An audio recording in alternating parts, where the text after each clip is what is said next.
अर्थशास्त्रियों ने बजट को संतुलित और विकास वाला बताया। उनका कहना है कि इसमें कैपिटल एक्सपेंडिचर पर जोर दिया गया है, जिससे विकास होगा और नौकरी के भी मौके बढ़ेंगे।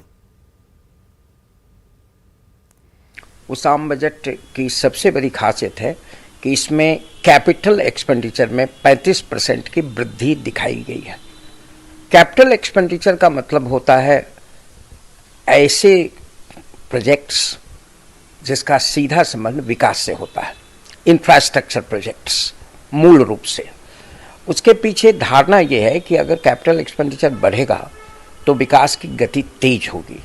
साथ ही इन प्रोजेक्ट्स में जो मूलतः इंफ्रास्ट्रक्चर प्रोजेक्ट्स हैं, जॉब क्रिएट होगा और जॉब क्रिएट करना अर्थव्यवस्था की आज सबसे बड़ी जिम्मेवारी है। आम बजट में आम लोगों से लेकर खास लोगों तक के लिए कई बड़ी घोषणाएं की गई है, लेकिन जेडीयू संसदीय बोर्ड के अध्यक्ष उपेंद्र कुशवाहा ने बजट को निराशाजनक करार दिया है। उन्होंने कहा कि ये बजट बिहार के लिए ठीक नहीं है, बल्कि विकसित राज्यों के लिए बेहतर है। तो विकसित राज्यों को यदि ध्यान में रखा जाए तो उसके हिसाब से बजट प्रशंसनीय है, ऐतिहासिक है। बहुत अच्छे काम करने की घोषणा उसमें हुई है, लेकिन जब हम बिहार की नज़र से देखते हैं तो बजट निराशाजनक हमको दिखता है, क्योंकि बिहार को कुछ विशेष मदद की ज़रूरत है। लगातार माननीय मुख्यमंत्री जी के नेतृत्व में एनडीए की सरकार काम कर रही है। बिहार आगे बढ़ भी रहा है, हर सेक्टर में आगे बढ़ रहा है, लेकिन अन्य राज्यों के मुकाबले, जो विकसित राज्य हैं उनके मुकाबले हम अभी तक नहीं पहुंच पाए। और वहां तक पहुंचने का एक ही फॉर्मूला है कि बिहार पर विशेष ध्यान दिया जाए। जेडीयू नेता उपेंद्र कुशवाहा की ओर से बजट को निराशाजनक बताए जाने पर बीजेपी प्रदेश अध्यक्ष संजय जायसवाल ने पलटवार किया है।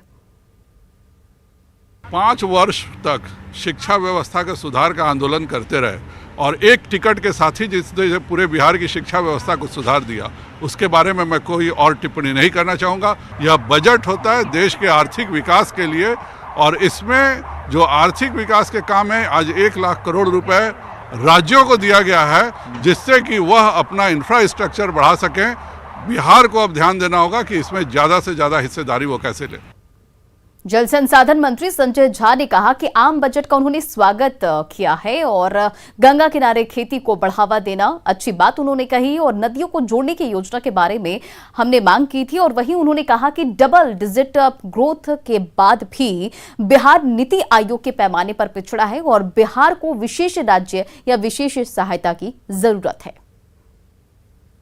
जिस तरह का बजट आया है वो बिल्कुल स्वागत के योग्य है, और खास करके जो मैंने देखा कि ऑर्गेनिक खेती को लेकर के गंगा किनारे 5 किलोमीटर, और बिहार में ये काम तो पहले से चल रहा है। उसी तरह जो प्रोक्योरमेंट को लेकर के जो 2 लाख करोड़ से ज़्यादा का फंड दिया गया है, वो निश्चित रूप से जो किसान हैं उनके लिए, जो बिहार में भी बड़े स्केल पर प्रोक्योरमेंट होता है, उसमें ज़रूर मदद मिलेगी।